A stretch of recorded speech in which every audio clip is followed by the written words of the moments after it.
pessoal! Bom dia! Boa tarde! Boa noite! Fala, meu povo e minha pova! Tudo bem com vocês? Gente, o nosso vídeo de hoje, ele conta com a participação de vocês, uma participação bem especial. Nós deixamos algumas caixinhas com algumas perguntas de temas polêmicos, diversos e importantes que a gente julga necessário compartilhar, porque faz parte do nosso canal e faz parte do nosso espírito e da nossa intenção. Então a gente trouxe aqui duas colegas muito especiais. Elas vão ser apresentadas pela Gabi, mas antes eu vou falar um pouquinho dos temas que a gente definiu. São temas importantes: o machismo, preconceito, diversidade e inclusão, escolhas e renúncias. Tivemos várias perguntas, então a gente fez uma pré-seleção para a gente conseguir abordar de forma inteligente e contributiva um pouco de cada um dos assuntos. É isso aí. E nós trouxemos duas colegas que a gente é apaixonada, né? Do lado de cá está a Regina, alguns chamam de Regis, outros de Cleide, mas Regina tem uma experiência muito vasta no call center, alguns anos, né, Regis? Poderíamos falar mais que uma década.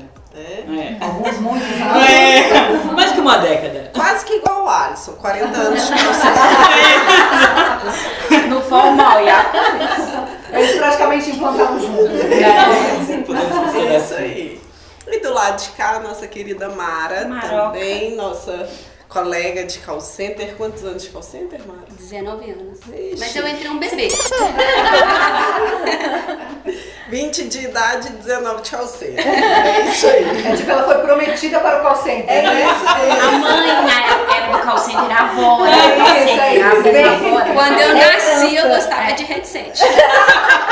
Seu presente primeiro era um headset. Exatamente. O berço dela era uma peagem. A Gabi tá até chorando. Assim. É isso aí, o nosso clima é esse, né? E as meninas representam muito esse clima e por isso a gente convidou elas para vir hoje participar desse bate-papo, que hoje é mesmo um bate-papo, e trazer aí uma troca para esses assuntos que, ainda que correlacionados com o call center, também tem a vivência extra, a vivência pessoal.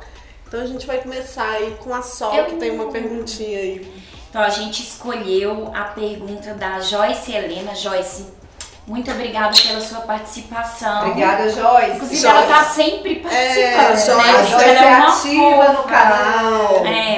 A pergunta dela é a seguinte: olhando pra trás, vocês tiveram algum momento que marcaram vocês em relação ao machismo? Um de cada vez, um de cada vez. Não, eu primeiro. Eu quero falar. Todas queremos, né? Foita.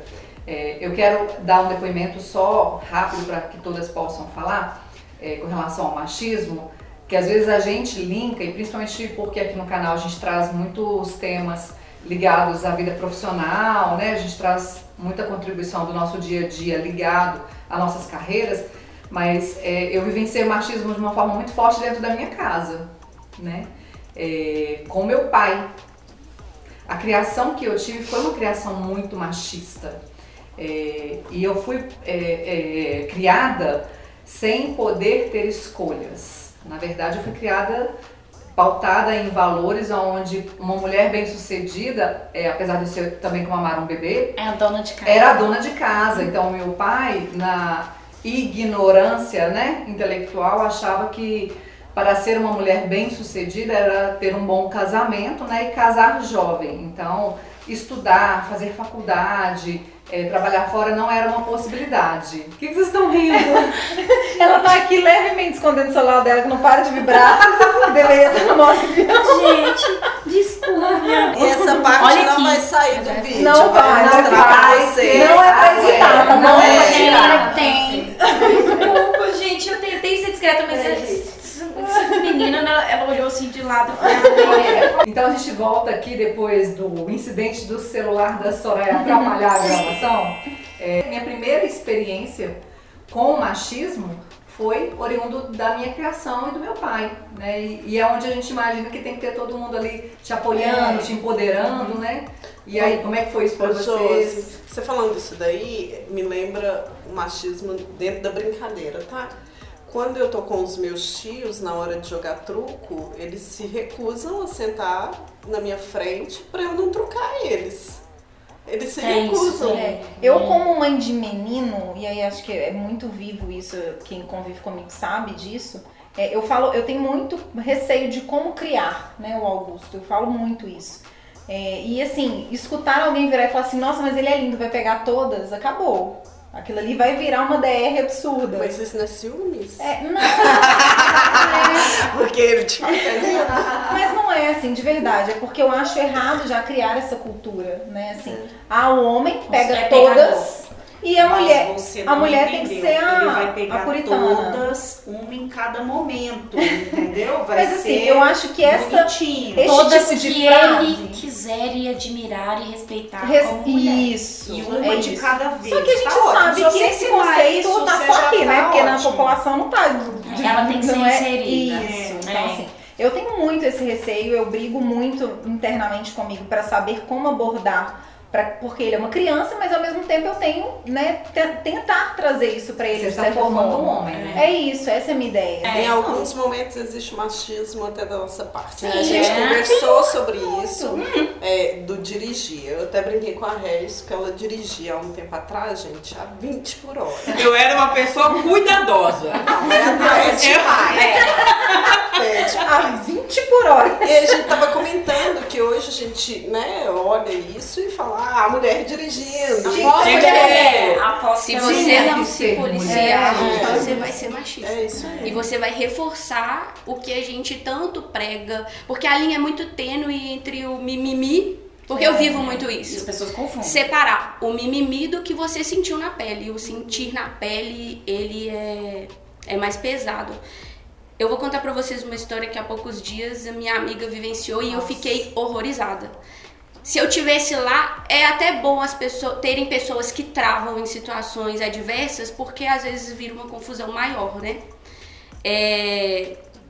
Ela estava com o pneu furado, entrando no estacionamento de um shopping e se deparou com um homem. Ela não conhecia, ele surgiu do nada e quando ele viu que ela estava com o pneu furado, ele já deu atenção, abordou pra ela e falou, para ali, você não queimou o sutiã? Então agora você vai aprender a trocar um pneu. Aí ela falou que no início ela pensou o quê? É uma brincadeira, desceu do carro, parou e ele começou a dar todas Achou as... que era uma ajuda, né? Sim, e ele começou a falar, mas de forma grosseira e ríspida, fazendo com que ela pegasse o pneu, sendo que ela nunca tinha Ele tirado não o auxiliou. step em momento nenhum. Ele só estava dava dando ordens. de forma arrogante, né? Isso. Grosseira. Ela percebeu que a esposa estava com ele, ela pediu desculpa e saiu. A esposa. A esposa dele pediu desculpa. Pediu desculpa né? e saiu, foi embora, deixou ele lá. E ela trocou, conseguiu colocar o macaco, sujou toda a mão, machucou o joelho, porque ela falava pra ela ajoelhar. Em momento nenhum ele ajudou ela. Não colocava a mão, só mandava ela fazer. Que vontade de pegar o macaco e dar uma macacada na cara. Tinha dele. várias coisas pra fazer com ele, né? Tinha mesmo. Mas ela não conseguiu reagir e ela ainda teve, e é tão ruim ouvir, mas ela ainda falou, eu tava agradecendo que ele estava me orientando, porque eu não sabia trocar o pneu, mas da pior forma possível. Até que chegou o segurança do shopping, abordou, pediu pra ele se retirar, que não Percebeu era assim, ali, que né, tinha que uma... o conteúdo não Ela estava estava acuada, isso, e aí ele trocou o pneu. Não que a gente não possa trocar o pneu, tá? Já troquei pneu. Em momentos de desespero a gente vai trocar o pneu, mas não com uma pessoa Na verdade, a te forma, agredindo. a abordagem dele, tipo, você queimou o sutiã, tipo, completamente Como contra assim? toda Nem essa queimei, reconstrução, né? Que bom que elas queimaram. Mas sabe o que eu vejo, assim, eu não sei se eu tô sendo um pouco otimista demais, mas de verdade, eu não sei que às vezes tem a ver com o machismo ou da pessoa mesmo, porque eu vou dar um exemplo, meu pai também é mais antigo, né, não tinha internet, não era um mundo globalizado como hoje, e ele falava comigo, você tem que estudar, não vai depender de homem, vai estudar, vai, sabe, então assim, era dele. eu acho que muita coisa, é claro que a gente fala, é machismo, é isso, mas é das pessoas que são combinações tóxicas. Existem pessoas que são tóxicas, né? Então, assim, não tem. Às vezes existem mulheres também nesse estilo. O que eu quero dizer é que as pessoas estão perdendo um pouco, assim, de ser humano mesmo, de se colocar no lugar do outro, de respeitar, e aí, por que eu acho que eles crescem muito pra cima de mulheres? Porque muitas ainda têm como essa briga, né? Que paralisam, ou até assim, vou deixar pra lá, e a pessoa aproveita esse momento pra achar que pode crescer. Porque a gente não vê isso, assim, por exemplo, muitos homens fazendo isso, às vezes, com outros homens. Então, eu entendo que às vezes não é só questão de machismo, não é questão mesmo do ser humano que tá, sabe, sem noção, doente, tá doente. Quem vai tocar o próximo tema? Vamos lá. Diversidade, e é o Leandro Oliveira. Beijo, Leandro. Se vocês pudessem mudar uma das inúmeras realidades sociais que existem de desigualdade, qual seria? Eu começo. Eu. Educação. Educação é a base. Tudo começa pela educação.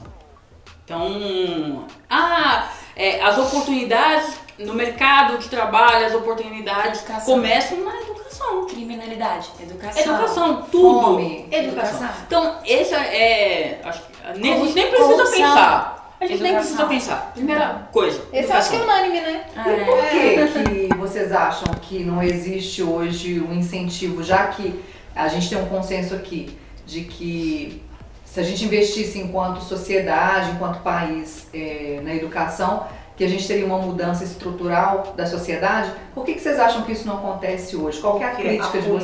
A política hoje não é interessante, as pessoas serem cultas. A sociedade é acomodada também. Né? Existe uma acomodação da sociedade, e a gente estava comentando antes, eu tenho fotos da minha mãe, hippie, andando por aí, lutando por coisas, por direitos que hoje não é comum. Então, a gente vê isso muito na música, falando sobre a sociedade apática, que ela não intervém, ela luta menos, ela aceita mais as coisas. Então, eu acho que a educação, ela tem que pôr desde o novinho lá, a sementinha do que é o direito e dever do ser humano, e a gente tem que lutar por isso. Acompanhar a política e a alteração da educação, que você bem comentou antes da gente começar, inserir acompanhamentos e matérias desde do início da educação, que são extremamente fundamentais para o desenvolvimento. Política, porque política no sentido assim, se você tem uma política pública forte de que a educação é primordial, você coloca matérias como educação financeira, direito. Exatamente, como direito, empreendedorismo, enfim, você tem uma gama de situações que você pode abrir. Você muda o país. Que você pode mudar o país. Mas quem disse que quem está lá no poder não quer mudar? É interessante para isso. É isso. O que os nossos atuais políticos, né, e raríssimas exceções têm interesse, é de serem reeleitos e terem uma enorme massa de manobra, né? Que continuem ali seguindo o pão e o circo. Eu concordo que a educação é o pilar principal, mas existe uma parte que aí é do ser humano, que eu também sinto muita falta, que é a empatia. Muitas vezes a gente vê muitas pessoas bem instruídas com uma arrogância lá em cima. E por outro lado, você vê pessoas, e aí eu tô no centro da cidade, então eu vencio muitas situações precárias. E criança e idoso mexe comigo, mexe absurdamente. E assim, recentemente, inclusive, eu com a cabeça lotada, eu passando no centro, vi uma moça sentada na calçada e uma bebê que devia ter aí por volta de 1 ano e pouquinho engateando na calçada. Isso é empatia. E isso é cuidar do outro. Também não adianta falar de educação se não tiver esse cuidado. Porque às vezes a pessoa tá ali, não é porque ela quer. Cada um fazer o papel. Exatamente. Dar o primeiro passo. A educação, ela demora anos até mudar no cenário. E assim, eu não sei dizer, graças a Deus, mas eu não sei o que é fome. Então você imagina alguém em condições de fome, de Precárias, extrema, né? de extrema pobreza, não ter uma casa. Então assim, quando a gente fala que educação seria o principal, claro, a gente sabe isso, mas a longo prazo. Porque a curto prazo, de verdade, eu acho que qualquer pessoa falaria assim, a fome. Né? Então, só que é tudo tão ao mesmo tempo que tinha que difícil. ser construído. Gente. Porque quando a gente olha pra trás, o meu pai, por exemplo, ele era o mais velho, então a prioridade dele não foi o estudo. Os meus tios têm estudo, meu pai não, porque ele era o cara que tinha que sair pra trabalhar. Então é questão de prioridade. A educação é sensacional e é o que vai fazer virar, a chave virar, tudo caminhar pro certo. Mas o básico, ele precisa estar alinhado. Sim. Porque senão a educação vai se perder. E um pouco de consciência, né? Nós vimos aí com a pandemia o auxílio social. E com o auxílio social, que deveria ser de fato para ajudar as pessoas que mais passaram dificuldade nessa transição, um monte de pessoas que não precisavam recebendo, bem como Bolsa Família, esse monte de bolsa que existe, que seria para auxiliar as pessoas que precisam e hoje não acontece. E como a longo prazo é a educação, acho que o dever maior é o nosso. Porque as nossas crianças vão fazer diferença. E aí torcer que a nossa educação faça com que de fato daqui a um tempo exista um mundo um pouco melhor para se viver. Né? E exista a curto prazo essas redes de apoio que é para ajudar esses que de fato precisam. E que precisa não é por um comodismo, porque de fato existem pessoas cômodas com a situação, mas na sua grande maioria é uma real necessidade, sabe? E que é nossa obrigação ir lá e ajudar com uma fralda, com um leite, com algo que seja tangível, que eu também não sou a favor de dar só o dinheiro, mas algo que seja tangível para ajudar a curto prazo. Vamos pro próximo tema. Quem é? Sou eu, para falar da pergunta do Leonardo. Leonardo, desculpa, eu não vi seu sobrenome lá, mas Leonardo, um beijo. Você mandou a pergunta de escolhas versus renúncias, né? E a pergunta é: